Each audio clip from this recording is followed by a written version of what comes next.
Okay.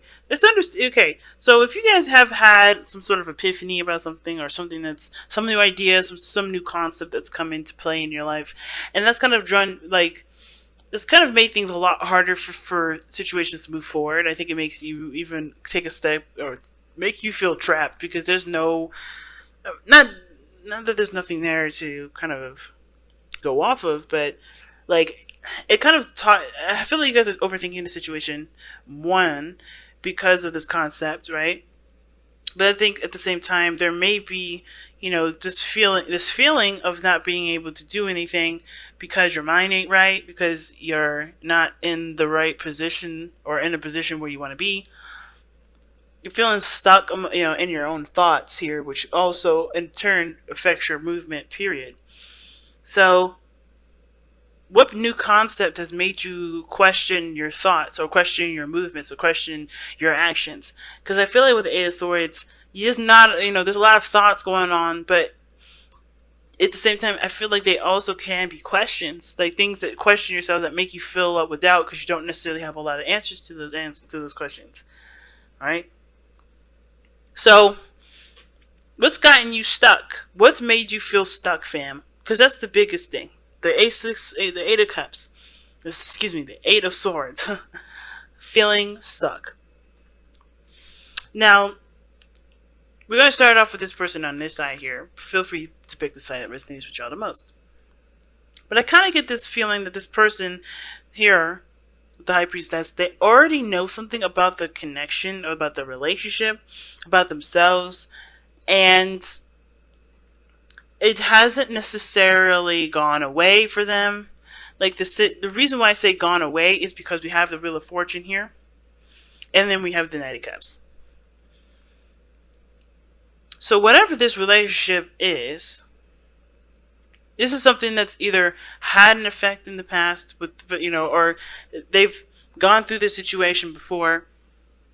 They've been in a similar relationship, or this is like a concept, Eight of Swords, that hasn't necessarily been overridden or hasn't been solved. Now, what brought you two together is this beautiful ass Ace of Wands here, okay? But the Ace of Wands is talking about a rekindling of a relationship. You have three things in here that would indicate to me somebody from the past and a reconciliation. Knight of Cups is one of those things, because sometimes we do dream of a person that we've had feelings for from the very beginning, or from a period where we were younger, or when we had, or when we were at a different place in our lives. It's because of someone we usually already know, someone that we already have feelings for, and has developed some sort of tie to, if that makes sense. But the Ace of Wands, it does talk about a spark of passion, or actually it's a bigger spark.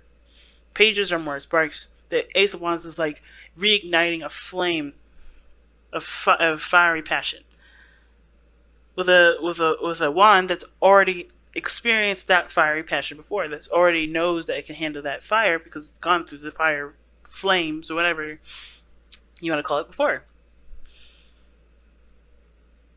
You're setting the stick on fire. You're putting, there's a lot of action and energy to it. And I don't think there was hesitation in the very beginning between you and this person. Something tells me that you guys clicked straight away. It just felt right in the moment. Everything just jived together. And now the challenge is that Knight of Cups. Is there a return or is there not a return? Both of you guys are pretty much doing the same thing though. Nobody's taking action. There's an opportunity that's presented to the both of you, but there's no actions taken.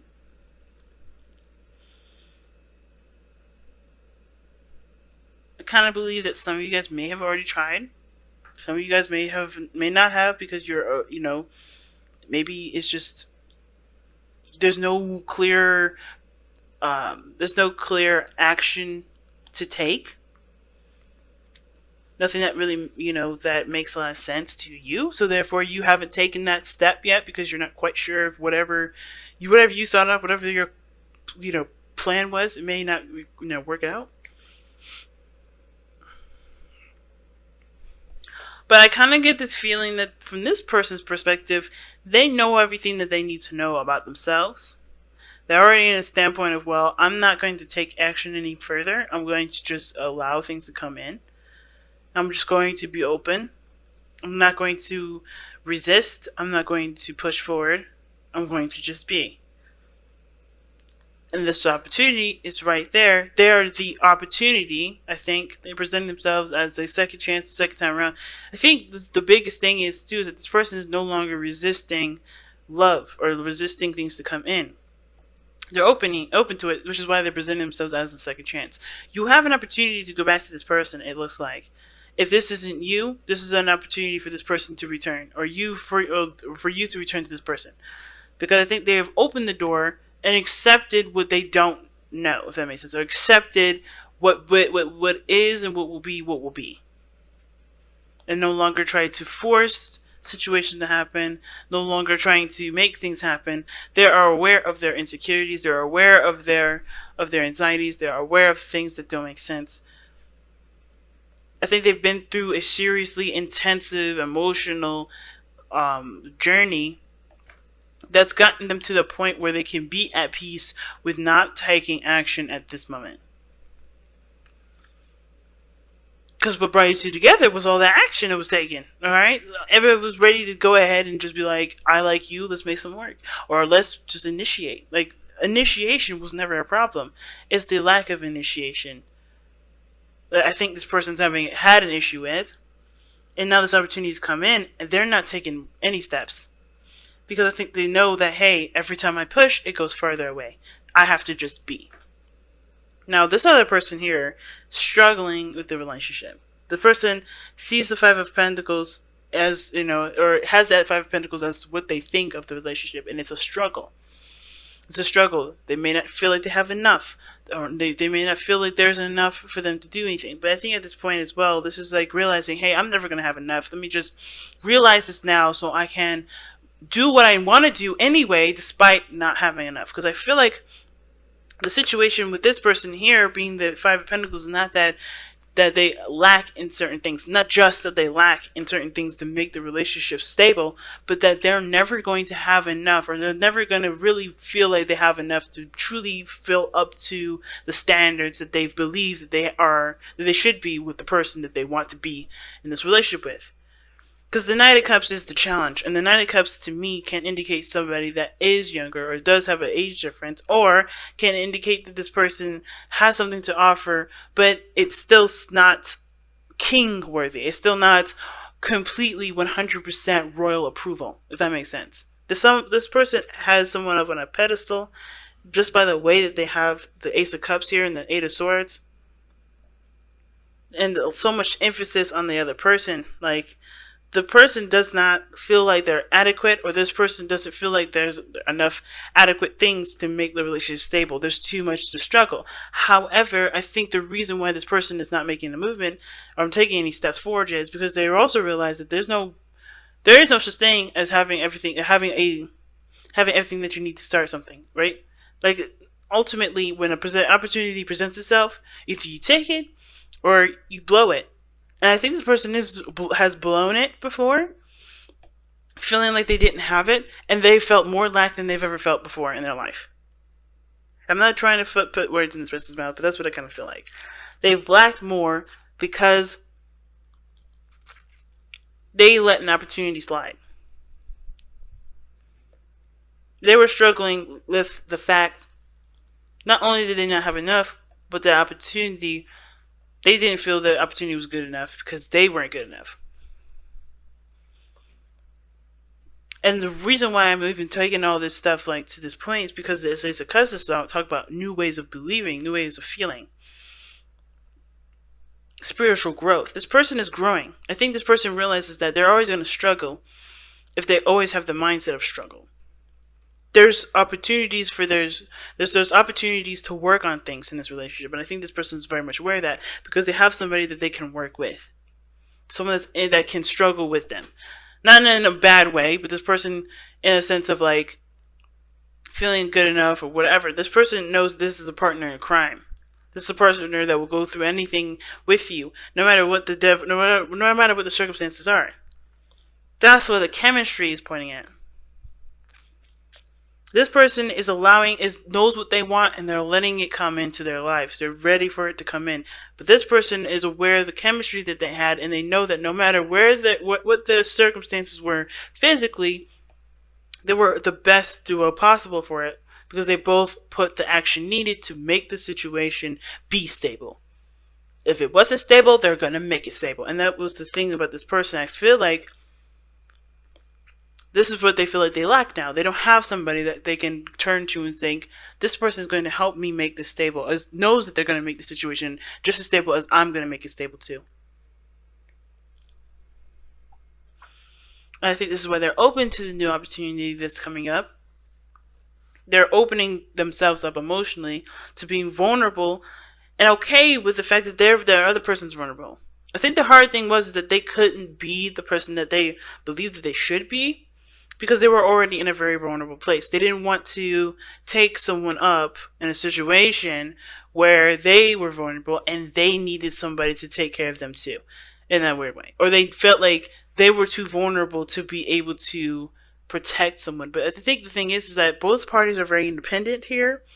If what brought you two together was the Ace of Wands, I feel like that's two people taking action on what they want.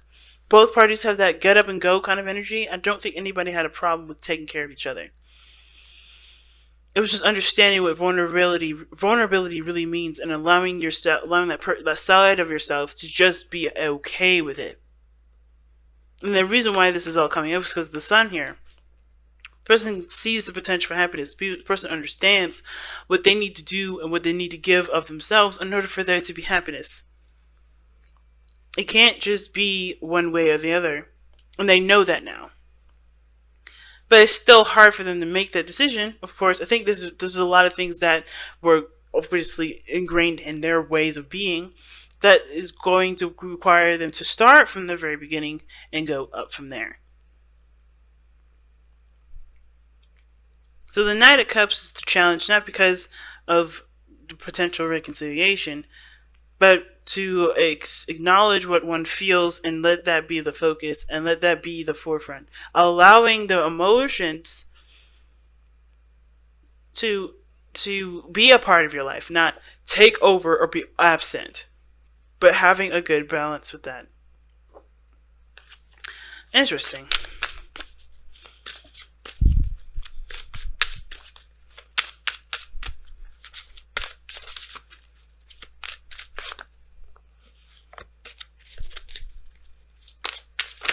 Ooh. Surrender the habit of people pleasing. Jesus. See, that's what I was literally just talking about that, y'all. But not necessarily people pleasing straight out, but like you can't do everything, and the part that you feel that you're lacking in, whoever this is, it's not a make or break for a relationship. You should never put a limit like that on yourself, and never allow that sort of expectation from someone else to let that limitation dictate what you do. And this people pleasing card is on point with that. Speak your needs and be true to yourself. Focus on your own happiness instead of always trying to make everyone else happy. You make other people happy by making yourself happy. And denying yourself of what you believe the other person deserves because you don't have it is not making you happy, nor will that make them happy. Do not make a decision for someone else. I think this is why this person is solid here. Like, this person is receiving and is open to receiving love. Because they can't give anymore if they're not happy. They can't give anymore. They don't really know what to give anymore anyway. But this person here has got to focus on what they want and let that be the course of action for them. Whatever makes this person happy will make them people happy, or it won't. And it doesn't matter. Because what matters right now is the person that you have to deal with every day, 24 hours a day, 24/7, whatever, every second, which is you. And that does mean that you have to put your heart and stuff on the front burner before you consider anybody else's needs, before you consider anybody else's happiness. That you are the person that you're going to have to suffer with every day. You're the person that's going to be happy, going to live the most amazing experiences with every day, which is you.